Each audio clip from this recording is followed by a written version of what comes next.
അപകടം ഉണ്ടായ ആ സ്ഥലത്തു നിന്നും അതിൻ്റെ ഇക്കരെത്തി ഇവിടെയൊക്കെ ഒരുപാട് 4 വീടുകളും ഈ വെള്ളം കയറിയിട്ട് അടിച്ച് കയറിയിട്ട് പിന്നെ പോയിട്ടുണ്ട്. ആ കുടുംബങ്ങളെ നഷ്ടപ്പെട്ടിട്ടുണ്ട്. ഇവിടെയൊക്കെ വീടുകളുണ്ടായിരുന്നു ഈ സ്ഥലത്ത്,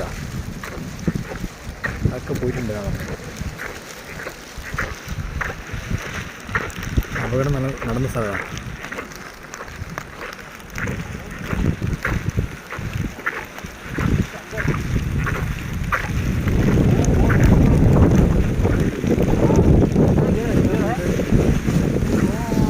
आप इधर क्या आदमी हैं?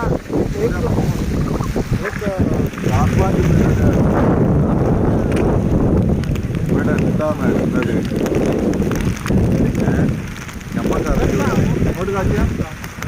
അവിടെ ആ മല ഇടിഞ്ഞാൽ ഇങ്ങോട്ട് നോക്കി കഴിഞ്ഞാൽ ആ കാണുന്ന അവിടെ കണ്ട കൂറ്റ മാവുകളൊക്കെ പറഞ്ഞു പോയി. എന്താണ് ഇവിടെ നടന്നത്? അതിന്റെ മുകളിൽ ആ വീടെടുക്കുന്ന അതിന്റെ മുകളിൽ വെള്ളം കയറുന്നത്.